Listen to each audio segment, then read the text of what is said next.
Chapitre 3. Aurillac, bar L'Aventurier, samedi 17 octobre 2015, 21h16. Et alors? Malo leva une main pour réclamer le silence et eut mal godé de rhum qu'il fit miroiter à la lumière douce qui baignait la grande pièce. L'alcool ambré, sombre, flamboya un instant de ses reflets chauds, alors que montaient à ses narines des accords de vanille, de cannelle et d'épices. Il porta le verre à ses lèvres et avala une petite gorgée, qu'il fit rouler sur sa langue contre son palais. Tandis que se diffusaient en lui les notes ardentes et sucrées du rhum vieux, il poussa un soupir de soulagement et ferma les yeux, avec l'impression d'abandonner derrière lui, consumé par le doux brasier du divin breuvage, les soucis et les tracas de sa journée. « Attends, tu nous laisses mariner ?» revint à la charge son interlocuteur. « Si c'est ça, je te sors plus mon élixir spécial réserve. » Malo grogna et ouvrit les yeux pour les porter sur Karl. Pas vraiment grand, pas petit non plus, les cheveux et la barbiche poivre et sel, Karl n'était pas impressionnant. Au contraire, il dégageait l'air tranquille des hommes comblés par la vie, ou, à tout le moins, qui ont décidé de la prendre du bon côté. Sa vie, à lui, c'était son bar, un club lounge nommé L'Aventurier, le seul de son genre en ville, à 2 pas de la rue des Carmes et de Point-Virgule, la librairie d'Aurillac, un des autres repères essentiels de Malo en cette âpre terre d'exil. L'aventurier, c'était Karl lui-même, ancien baroudeur qui avait exercé aux 4 coins du monde 1000 métiers plus ou moins légaux, d'orpailleur à mercenaire, en passant par vendeur de ceintures en peau de croco ou de maillots brésiliens. Le hasard l'avait fait échouer ici, dans ce vert coin de France, entre vaches et montagnes. Il y avait fait son creux et son nid, ce petit fragment de tropique dans une région qui n'avait rien de tropical. Qu'il neige ou qu'il gèle à pierre fendre, une fois passé la porte de l'aventurier, on avait l'impression de se retrouver dans une maison coloniale un siècle plus tôt. Des grands ventilateurs brassaient en toute saison un air chaud alourdi de senteurs d'épices et de bois des îles, poivré et sucré à la fois. Les fauteuils clubs en vieux cuir râpé, diaboliquement confortables, vous tendaient leurs pièges moelleux autour de petites tables à opium sur le jonc de mer qui tapissait le sol. En sourdine montaient jusqu'à vous des airs de blues, de jazz ou de musique bollywoodienne. On s'asseyait, on commandait un rhum et on jouait aux échecs, au go ou à la wallet, jusqu'à une heure indécente, puis on refaisait le monde. Ou, si le patron était en verve et en veine de confidence, on l'écoutait raconter les souvenirs de sa jeunesse turbulente. Qui n'avait pas entendu parler de sa roulette saïgonaise manquait quelque chose. Au fond de la pièce, une bibliothèque en bois de teck vous tendait ses rayonnages, peuplée d'ouvrages disparates de Steinbeck à Milton, Céline, Conrad, Lovecraft, Clavel. On pouvait, les soirs où on se sentait d'humeur taiseuse, prendre un livre, un bon whisky et s'installer pour lire. On y était un peu comme chez soi et Karl avait, aux yeux de Malo, des allures d'oncle des tropiques. « Alors tu accouches ?» le pressa encore Karl, son nez en bec d'aigle pointé vers lui. « Minute, que je savoure un peu ton rhum. »« On attend, nous !» L'autre qu'englobait ce « nous » était un quadragénaire bien fait de sa personne, la quarantaine passée, à la mise soignée mais sans excès, et au visage avenant qui trahissait pourtant une certaine rigueur. On devinait l'homme de décision qui, en venant en ces lieux, laissait derrière lui l'austérité de sa fonction pour se détendre un peu. Monsieur Frédéric Lefloc, préfet du Cantal depuis 1 an, mais breton depuis avant sa naissance, et qui ne rêvait rien mieux que de retourner dans son pays d'embrun et de marais, avait lui aussi trouvé, à l'aventurier, à défaut de Bretagne, un refuge de boucanier en mal de mer. Partageant avec Malo et Karl un même amour de la bonne littérature, du rhum vieux et des whiskies remarquables, il avait rejoint leur cercle.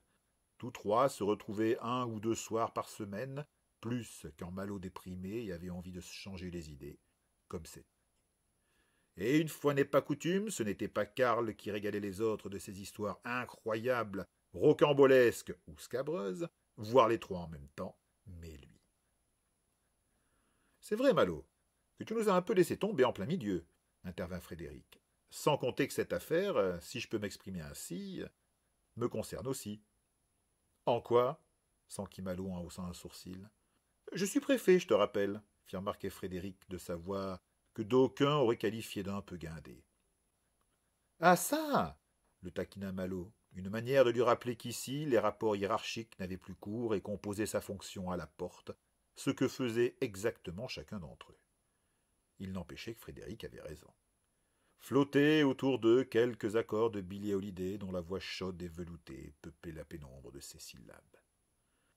Malot l'aurait bien écouté dans un silence au goût de Rome, mais il sentait peser sur lui l'attente des deux autres, en particulier celle de Karl, qui, maintenant bien ferré, ne le laisserait pas s'en tirer à si bon compte. D'accord, concéda-t-il en se redressant. Le gars, enfin l'archéologue, m'a dit qu'ils avaient trouvé cette tête dans une crypte scellée, tout au fond de l'abbaye, dans un niveau inférieur dont il n'avait même pas soupçonné l'existence. On se croirait dans Indiana Jones, glissa Frédéric en sirotant une gorgée de son cognac. Ou Tomb Raider, ajouta Karl. Je t'en prie, Karl, ne me dis pas que tu préfères ce nanar à Indiana Jones. Moi, ce que je préfère, c'est les aventures de Doc Savage ou de Bob Moran. Mais tu dois bien avouer qu'Angelina Jolie a des arguments que Harrison Ford n'a pas. Ah, ça, je le sentais venir. Frédéric essayait d'avoir l'air sérieux, mais son sourire démentait ses paroles. Non, mais c'est vrai, et en plus, ce dernier Indiana Jones, tu m'excuseras. Frédéric ouvrait déjà la bouche pour répliquer quand Malot s'exclama. Bon, faudrait savoir, ça vous intéresse que je raconte ou non? Frédéric, se tournant de nouveau vers lui, s'excusa de sa voix calme et en rien précieuse. Excuse-nous, Malot, discussion de cinéphile. Cinéphile, tu parles. Il s'agissait de comparer les qualités de jeu de Harrison Ford et des fesses d'Angelina Jolie. Là, t'es réducteur, Malot. Il y a aussi sa poitrine. Karl éclata de son rire semblable à un roulement d'orage, un orage chaud, rassurant, qui couvrit un instant la voix de Billie Holiday, un rire auquel on ne pouvait résister et auquel ils se joignirent tous deux, avec un peu moins d'exubérance. Aux autres tables, où s'attardaient encore quelques clients, on fit comme si on n'avait rien entendu. Qui venait à l'aventurier connaissait bien les humeurs du patron, ça faisait partie de l'ambiance. Désolé, Malot, vas-y, on t'écoute. Donc, il trouve cette tête, mais à quoi elle ressemble? Malot ferma les yeux et plongea dans ses souvenirs pour en tirer les mots exacts de l'archéologue. À ce qu'il dit, une tête humaine. Ça ne nous renseigne pas beaucoup, fit remarquer Frédéric.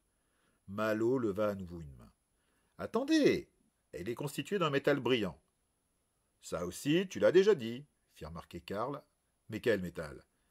C'est justement là que ça commence à devenir intéressant. La pierre dit qu'ils ne sont pas parvenus à savoir de quel alliage il s'agissait. Pas de l'or, ni du platine en tout cas. Pourtant, il affirme que la tête était dans un parfait état de conservation, sans trace d'oxydation ou d'altération.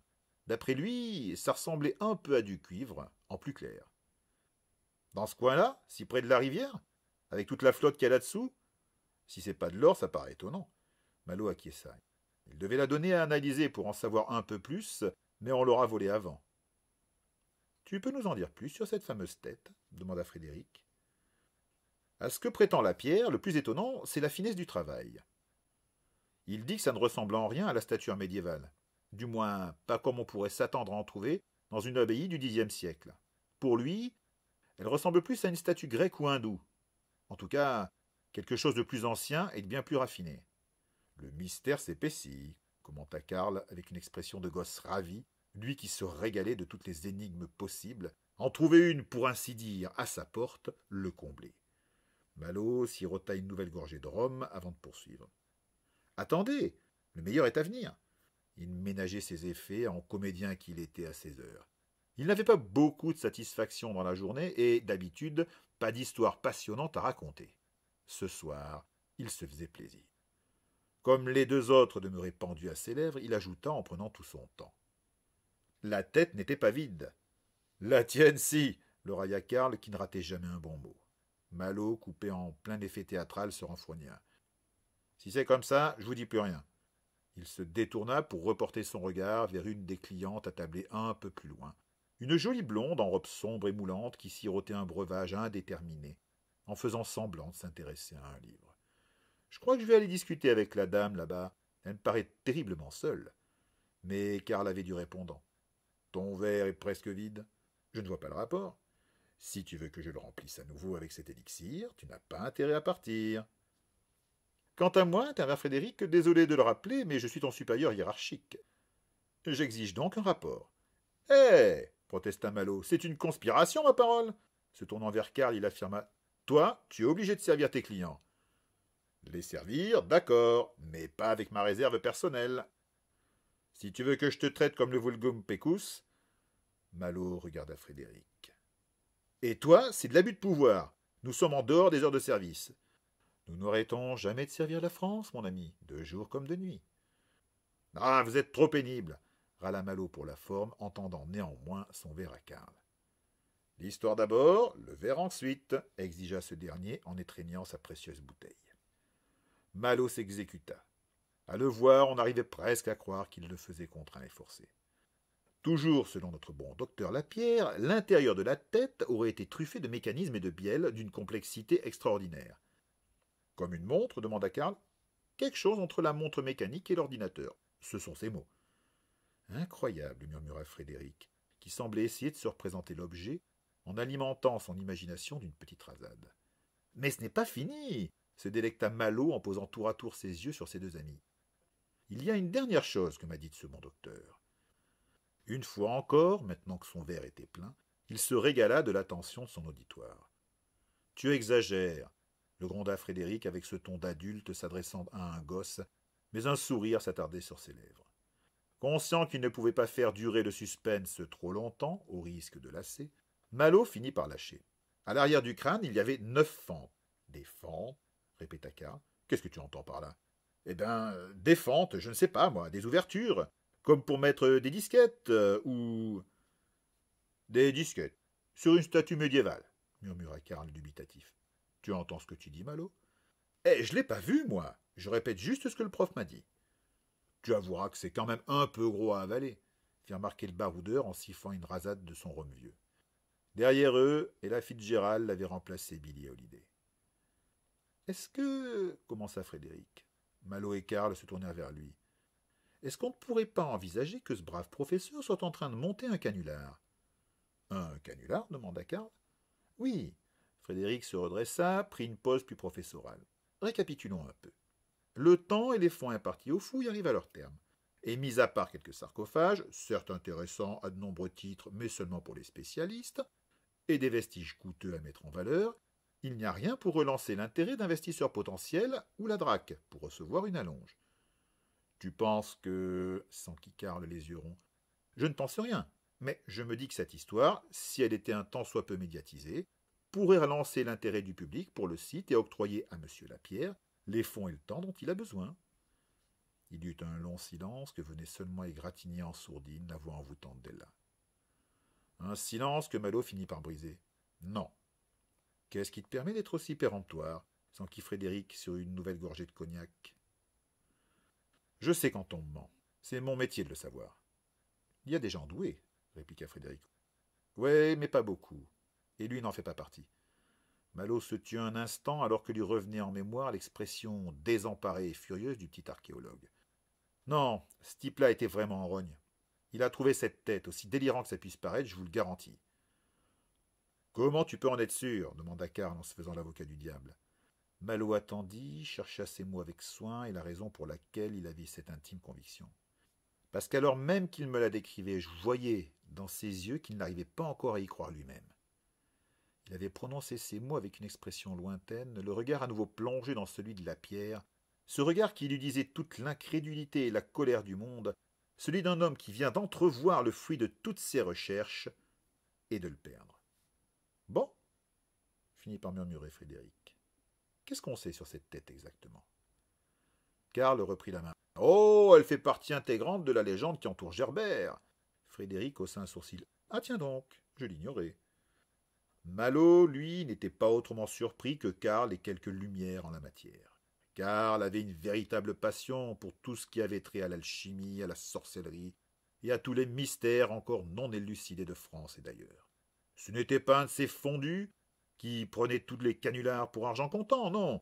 Il avait trop d'esprit critique pour ça, mais il s'intéressait à la moindre légende, ancienne ou plus récente, et aux mythes. Malo n'était pas étonné que Karl, devenu aurillacois, soit tout de suite allé gratter autour du personnage de Gerbert pour y découvrir quoi. Voilà ce qu'il aurait voulu savoir. Mais Karl, trop content de revenir sur un filon qu'il connaissait bien, en profitait. Gerbert, ou plutôt Sylvestre II, puisque c'est sous ce nom qu'il exerça son pontificat, est un personnage extraordinaire. Il n'est pas étonnant qu'il soit entouré de légendes. Lorsqu'il parlait, il se déployait, s'appropriait toute la pièce. Explique, demanda Malo en se penchant en avant. Son origine, tout d'abord. Un petit pâtre, issu de rien, grandi du côté de Beillac, près de Saint-Simon, un peu plus haut dans la vallée. Le pays d'Albert, grinça Malo, mais Karl ne l'écoutait plus. Un enfant précoce, un véritable petit génie, mais né du mauvais côté de la barrière, jusqu'au jour, ou plutôt la nuit, où des moines, rentrant à l'abbaye, le découvrent en train d'observer les étoiles à travers un bâton de frêne creux. Il marqua une pause pour bien laisser à ses paroles le soin d'imprégner son auditoire avant de poursuivre. Ils vont trouver ses parents, leur proposent de le prendre à l'abbaye, ce que ces derniers s'empressent d'accepter contre espèce sonnante et trébuchant. Gerbert devient donc novice et se montre très vite un véritable boulimique de savoir. Il dépasse rapidement ses maîtres dans de nombreux domaines, en particulier les sciences et la musique. Derrière, Ella Fitzgerald chantait encore, mais Malo ne l'écoutait plus, tout entier bercé, envoûté par la voix chaude et profonde de Karl. Le père supérieur de l'abbaye, conscient que Gerbert a atteint les limites de ce qu'il peut apprendre à Aurillac et qu'il ne doit pas s'arrêter en si bonne voie, le confie au bon soin d'un noble de passage en lui demandant de le recommander à un des monastères les plus en avance dans les études des sciences de ce temps. Gerbert y deviendra le grand mathématicien que l'on sait, avant de se rendre à Rome, puis de devenir pape, une sorte d'Obama de l'époque, si vous me passez l'expression, qui faisait et défaisait les rois, les alliances et les empires dans toute la chrétienté. Une véritable success story à l'américaine, intervint Frédéric, en se resservant un nouveau verre de cognac. Et je t'en reprends un. Je te le mets sur ton ardoise, répondit Karl. Quant à Gerbert, oui, on peut dire ça. Rapace. Karl se fendit d'un grand sourire. Malo intervint. Lapierre m'a aussi dit qu'il y avait une réputation d'alchimiste. C'est vrai, confirma aussitôt Karl, reparti pour un tour. Dans l'église, il a une réputation sulfureuse. Certains le disent sorcier, précisa-t-il avec un clin d'œil. Tu m'étonnes.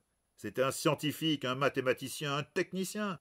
Vous imaginez le choc pour les curtons de l'époque de se retrouver avec un phénomène pareil à la tête de la chrétienté? Il marqua une courte pause avant de reprendre. Après sa mort, on dit que son corps est resté intact dans son sarcophage, à Saint-Jean-de-Latran. Des siècles plus tard, je crois que c'était en 1600 et des brouettes. Quand on a fait des travaux dans la basilique, on a ouvert son tombeau, pour en avoir le cœur net. Il paraît que le corps était toujours là, aussi bien conservé que s'il était mort quelques heures plus tôt. Mais il serait tombé en poussière dès qu'on l'a touché. Karl mettait tant d'emphase, tant de conviction dans ses mots, les accompagnait de tant de mimiques et de gestes, pour un peu, Malo s'y serait cru. Attendez, il y a mieux. Dans la salle, certains des clients, leur attention attirée par la performance théâtrale de Karl, s'étaient tus et écoutaient aussi. Frédéric coula à Malo un regard qui signifiait « Il est parti, on n'arrêtera plus ». Et il avait raison. Karl, s'étant aperçu qu'il avait conquis un nouvel auditoire, poursuivait sur sa lancée, plus fort, plus haut, pour que tous en profitent. On dit que son sarcophage suinte à chaque fois qu'un évêque meurt, et qu'il ruisselle quand c'est un pape. Tu plaisantes, se moqua Frédéric. Non. Il paraît même qu'après l'attentat contre Jean-Paul II, quand on ne savait pas s'il allait survivre ou non à sa blessure, certains ont couru jusqu'au sarcophage de Gerbert pour voir s'il ruisselait ou non. Comme pas une goutte n'en coulait, ils sont revenus soulagés. Mais où es-tu allé pêcher tout ça s'enquit Frédéric en secouant la tête. Sur Wikipédia, lui répondit aussitôt Karl avec un sourire désarmant. Malo pesta, t'es vraiment trop con. Karl éclata de son rire tonitruant. Allez, fais pas ta mauvaise tête, je plaisantais, j'ai aussi plusieurs bouquins sur Gerbert. Et si tu veux en savoir plus, beaucoup plus, il y a quelqu'un dans cette ville qui pourrait certainement t'aider. Malo retrouva aussitôt ses réflexes de flic. Qui ça? Karl le fixa un instant, moqueur, avant de répondre. Un certain Roger Bergier, un original, un passionné de Gerbert. C'est un des plus acharnés défenseurs des fouilles. Il crèche vers le château, en haut de la ville. Une chouette baraque, à ce qu'on dit. Tu aurais pas pu le dire plus. Malo n'eut pas le temps de finir que son portable sonnait. Il consulta l'écran, l'appel venait du commissariat. Pourquoi cherchait-on à le joindre en dehors de ses heures de service? Il décrocha. Les deux autres le virent porter le cellulaire à son oreille, écouter, et ses traits se défaire en un masque de stupéfaction qui se mêla bientôt d'un sentiment plus trouble. Quand Malo raccrocha, il se tourna vers Karl pour annoncer. Bergier est mort. Les deux autres lui adressèrent un même regard ahuri. Mort? Interrogea enfin Karl. Comment? Un incendie dans son bureau, répondit Malo en se levant. C'est quand même une drôle de coïncidence. Juste au moment où nous étions en train de parler de lui, releva Frédéric. Malo se dirigeait déjà vers l'entrée et saisissait son cuir dans le vestiaire. Justement, lança-t-il en s'habillant. Ça fait un peu trop en une journée. Parce que tu penses que... commença Karl qui s'était levé pour s'approcher de lui. Malo avait déjà la main sur la poignée et entr'ouvrait la porte. Une froide bouffée d'air nocturne s'insinua dans la chaleur réconfortante du bar. Je ne pense rien, Karl, mais chez moi, le hasard n'existe pas. On vient me déclarer le vol d'une tête sur le lieu des fouilles. Quelques heures plus tard, le bureau d'un dingue de Gerbert prend feu avec son propriétaire dedans. Il ajouta, un ton plus bas pour que seul Karl puisse l'entendre. Si ce type est mort accidentellement, je m'en coupe une et je me la bouffe en salade. Alors même qu'il prononçait ces mots, avant de sortir et de refermer la porte derrière lui, ce n'était ni la crainte ni le doute qui brillaient dans ses yeux, mais une autre émotion tout aussi puissante. Celle du limier qui, après une longue période d'inaction, vient de renifler une piste. C'est presque en courant qu'il s'enfuit vers le lieu de l'incendie.